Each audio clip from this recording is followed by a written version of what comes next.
오늘은 두 번째 시간입니다. 형님들, 눈이 예수님이 창조주인 증거, 성경적으로 예수님이 창조주인 증거를 한번 논해 보겠습니다. 그리고 예수님은 생명의 주인이십니다. 예수님께서는 나는 길이요, 진리요, 생명이라고 하셨습니다. 예수님이 생명을 우리에게 전달해 주신 분입니다. 우리의 생명은 예수님으로부터 왔다. 이렇게 얘기할 수 있습니다. 오늘이 가장 중요한 시간입니다. 예수님이 창조주라는 것을 알면 모든 것이 게임이 끝나는 겁니다. 그래서 예수님이 과연 창조주이신가? 이번 시간을 통해서 깊이 고민해보고 생각해보는 시간이 되었으면 좋겠습니다. 성경의 모든 저자들도 예수님이 하나님의 아들이다. 예수님은 창조주이다. 이것을 증거하기 위해 쓰신 것입니다. 예수님께서도 성경은 내게 대해서 말하는 것이다. 이렇게 오셔서 증거하여 주셨습니다. 성경이 증거하는 것이 바로 누구냐? 바로 예수님입니다. 예수님이 그토록 중요하다는 얘기입니다.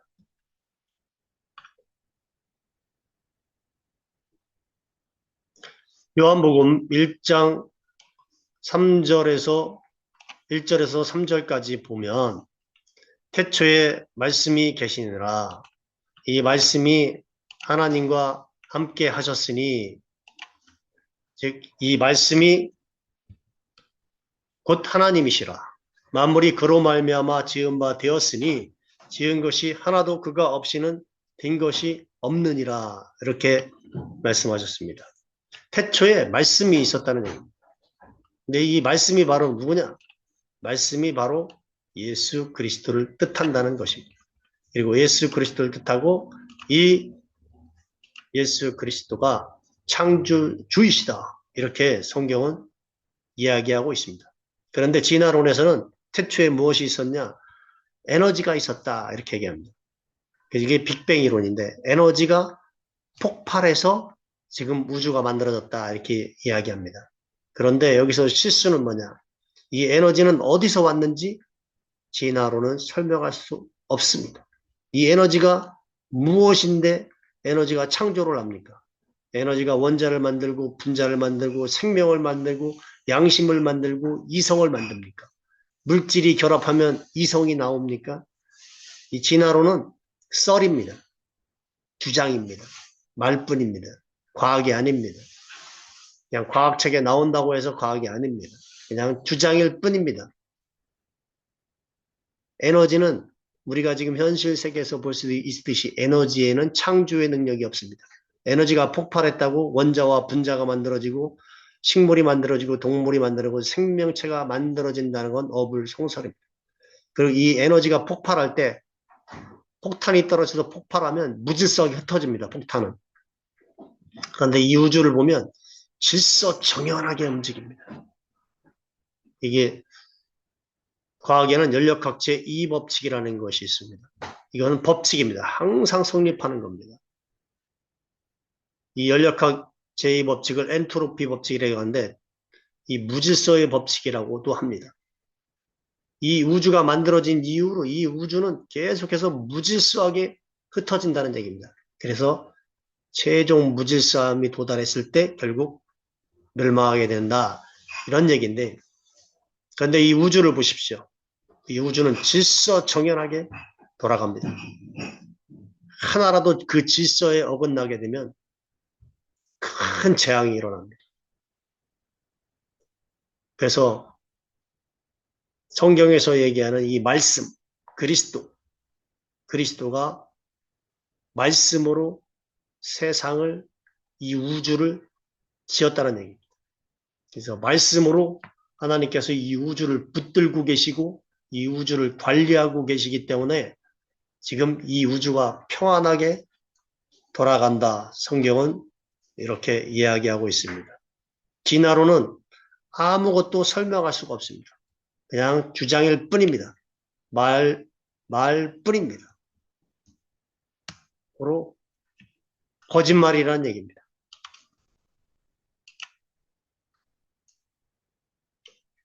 골로새서 1장 16절에서 17절을 보면 만물이 그에게서 창조되되 보이는 것들과 보이지 않는 것들과 만물이 그로 말미암고 그를 위하여 창조되었고 그가 만물보다 먼저 계시고 만물이 그 안에 함께 섰느니라. 이렇게 이야기합니다. 즉 예수님이 창조의 근원이시자 목적이며 모든 것을 유지하시는 분임을 골로새서는 선언을 합니다. 만물이 그에게서 창조됐다. 그라는 얘기가 바로 예수 그리스도입니다. 만물은 예수님이 창조했다. 지금 우리 눈에 보이는 것과 보이지 않는 것들 모든 만물이 그로 예수님으로 말미암고 예수님을 위하여 창조되었습니다. 그가 만물이 창조되기 전에 계셨다는 얘기입니다. 성경은 이렇게 얘기하고 있습니다. 하나님께서 먼저 하나님은 영이시다. 영은 우리 눈에 보이지 않습니다. 그러니까 영이 물질을 만든 겁니다. 하나님은 영이신데 먼저 물질을 만들기 전에 영의 세계를 만들었습니다. 천사를 만들었습니다. 천사장이 있고 천사가 있고 천사에도 다 계급이 있습니다. 그 중에서 음악을 담당하는 루시퍼라는 천사가 하나님께 대들어서 그가 3분의 1의 천사를 데리고 쫓겨난 것이 바로 귀신이다. 성경은 그렇게 이야기하고 있습니다. 영적인 세계에서 먼저 배반이 일어났고 그 다음에 천지가 창조되었습니다. 천지가 창조될 때 누가 창조했냐? 예수님이 천지를 창조했다고 성경은 분명히 이야기하고 있습니다. 예수님이 창조주이십니다. 창세기 1장 1절, 성경에 창세기 1장 1절, 요한복음 1장 1절에 보면 태초에 하나님이 천지를 창조하시니라 이렇게 말씀하고 계십니다. 태초에 하나님이 천지를 창조하시니라. 태초에 말씀이 계시니라. 이 말씀이 바로 누구냐? 예수 그리스도인데 이 예수 그리스도가 태초에 하나님과 함께 천지를 창조했다. 이렇게 성경은 이야기하고 있습니다. 그러니까 어마어마한 지혜를 가지신 분이 이 세상을 만든 것입니다. 그래서 인간에 보면 인간에도 설계도가 있다는 것을 우리는 알 수 있습니다. 게놈 프로젝트를 통해서 우리 세포 속에, 세포의 핵 속에 우리 눈에 보이지도 않습니다. 그 속에 유전자 DNA가 들어있습니다. 이 DNA만 가지면 인간을 만들 수 있는데 이 DNA가 어마어마한 어마어마한 정보가 들어있습니다. 이 우주에 있는 모든 정보, 이 태양 지구 내에서 있는 모든 정보를 합친 것보다 더 많은 정보를 그 속에 우리 눈에 보이지 않는 속에 집어넣을 수 있는 분은 하나님밖에 없습니다. 인간에도 설계도가 있습니다. 집을 지을 때도 설계도가 있습니다. 집마다 지은이가 있다고 했듯이 집을 지을 때도 설계도가 있어야 합니다. 인간을 지을 때도 설계도가 있는데 그 설계도가 바로 지금 현재 과학에서 밝혀낸 DNA입니다.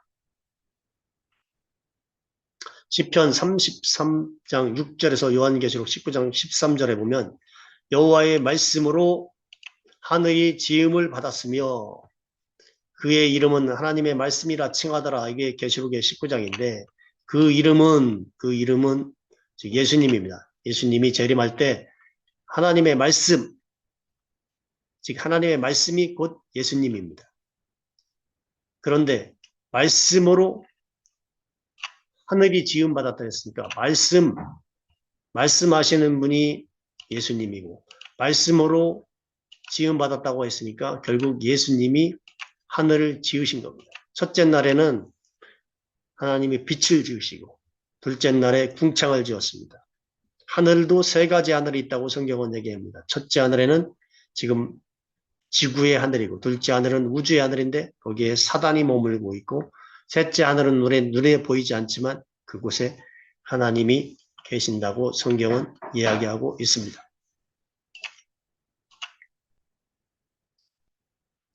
이상 살펴본 바와 같이 누가 창조주인 것을 아는 것이 가장 중요한 것입니다. 그래서 창조주가 누구인지를 알아야 그가 한 말이 모두 진실이구나 하는 것을 알 수 있습니다. 창조주가 아닌 사람, 즉 피조물이 얘기한 것은 다 거짓말이다. 깨달은 바는 있지만 그가 한 얘기는 거짓말이 들어있다. 거짓말이 많이 있다. 이렇게 알 수 있는 것입니다. 그래서 창조주를 알면, 우리가 창조주를 알면 그분이 어떻게 세상을 만들었고 세상은 어떻게 흘러가는지 성경에 기록이 되어 있습니다. 창조주가 한 이야기의 말을 우리는 들어야 합니다. 그가 심판자이기 때문입니다. 마지막에 죄의 문제를 해결하지 않은 분들은 심판을 받게 되어 있습니다. 그래서 하나님께서 그 아들을 지옥으로, 수많은 사람들이 지옥으로 가는 걸 두고 볼 수가 없어서 말씀이 육신이 되어 이 땅에 오신 분이 바로 예수님이고, 예수님이 십자가를 지신 이유가 우리의 죄의 문제를 해결하기 위한 것입니다. 죄의 문제를 해결하는 방법은 단 한 가지밖에 없습니다. 생명을 대신해야 됩니다. 죄의 삭은 사망이기 때문에 죄를 지으면 누군가가 죽어야 그 죄가 사해집니다. 근데 영원한 생명이신 예수님이, 죄가 없으신 분이 피 흘려서 죽은 것을 믿으면 그 죄가 사해집니다. 하나님, 제가 이런 죄를 지었습니다. 예수님의 십자가에, 예수님의 보혈의 피로 씻어주세요 하면 그 순간 죄가 없어진다는 것을 저는 압니다. 그래서 마음이 평강이 오고 행복해집니다. 그러나 사탄은 그 죄를 가지고 나를 집요하게 물고 늘어집니다. 너는 죄의 문제가 해결되지 않았다. 이렇게 참소합니다. 그러나 그 말에 믿지 말아야 합니다. 예수님의 말씀을 믿어야 합니다. 예수님의 말씀이 진실이기 때문입니다. 그리고 예수님이 다시 3일 만에 부활하셨습니다. 부활하신 이유는 저번 시간에도 말했지만 내가 창조주이다 하는 것을 증명하시고, 모든 사람이 죽은 후에는 다 부활한다. 모두 부활하기 때문에 내가 부활한 것이다. 부활해서 죄의 문제를 해결한 사람은 천국으로, 영원한 생명으로, 죄의 문제를 해결하지 못한 분들은 지옥으로 가게 됩니다. 영원한 지옥에서 고통받습니다. 불지옥, 그 고통을 견딜 수가 없습니다. 천국은 예수님의 영광이 가득한 곳입니다. 형님들과 누님이 저와 함께 천국에 가서 예수님과 함께 사는 그런 행복한 삶이 있기를 희망합니다. 그래서 예수님이 죄를 사해 줘야지만 마지막에 심판대 앞에 설 때, 우리는 심판대 앞에 서게 되어 있는데, 심판대 앞에 설 때 예수님의 피로 제사함 받은 사람만, 예수님의 피로 제사함 받은 사람만 심판을 통과합니다. 통과하고 어디로 가느냐? 새하늘과 새 땅에서 영원토록 하나님과 행복하게 사는 삶이 이어집니다. 그 삶 속에서 새하늘과 새 땅에서 형님들과 누님이 같이 살기를 저는 희망합니다. 그것은 예수님이 창조주라는 것을 아는 것이 중요한 것입니다. 누가 창조주인가? 마호메트가 창조주인가? 석가가 창조주인가? 그는 피조물들입니다. 그들은 다 피조물입니다. 피조물이 알지도 못하면서 떠들어대는 것입니다. 그러나 성경의 예수님은 진짜 창조주이십니다.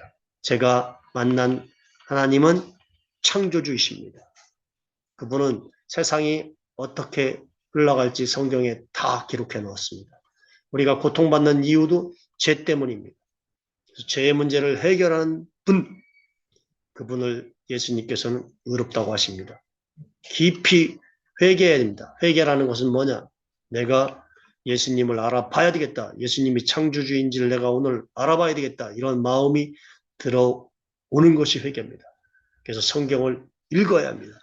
성경을 읽으면서 과연 예수님의 말씀이 맞는가, 틀린가 분별을 해야 됩니다. 우리가 살아가는데 중요한 것, 예수님을 만나는 것만큼 중요한 것은 없습니다. 나머지는 다 쓰레기입니다. 나머지는 다 허상입니다. 실상은 예수님입니다. 예수님이 창조주라는 것을 알면 그의 종교는, 그 이외의 종교는 모두 다 가짜라는 것이 알게 됩니다.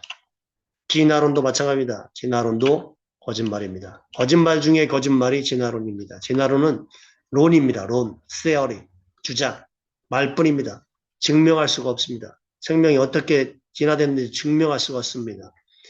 뿐만 아니라 우리의 생각은 물질에서 생각이 나올 수가 없습니다. 물질이 조합된다고 우리의 생각, 이성, 양심, 법, 이게 만들어질 수 없습니다. 다 거짓말일 뿐입니다. 왜냐? 예수님이 창조주인 것을 거부하는 마음이 우리 안에 있습니다. 우리 육신은 죄가 있습니다. 죄가 우리 육신을 덮고 있기 때문에 그거를 가리는 겁니다. 예수님이 창조주라는 것을 내 마음에 간절히 받아들일 때, 그때 우리는 새롭게 거듭나게 됩니다. 새로운 생명, 하나님의 생명이 우리 마음으로 들어와서 우리가 예수님과 영원토록 사는 것이고 예수님의 영원한 생명이 내 안에 있음을 깨닫는 것입니다. 하나님께서 먼저 저를 만나주시고 우리 가족에게 나를 전해라 이런 사명을 주셨습니다. 예수님을 만나야지만 세상이 모두가 알아집니다. 창조주를 만나야지만 심판을 면할 수가 있습니다. 죄의 문제를 해결하지 못한 사람들은 심판대 앞에 서서 지옥으로 가게 됩니다. 우리 가족이 지옥으로 가는 것을 더는 지켜볼 수가 없습니다. 반드시 예수님의 피를 마음속에 받아들여서 제사함 받고 성령님을 선물로 받아 성령의 인도함을 받고 살아가는 삶, 죄 짓지 않고 성경의 말씀대로 살아가는 삶을 통해서 우리 가족 모두가 하나님의 영광을 올려드리고 찬송하는 가족으로 모두 거듭나서 다 같이 천국 가는 그런 가족이 되기를 저는 희망합니다. 꼭 형님들도 예수님을 만나시기를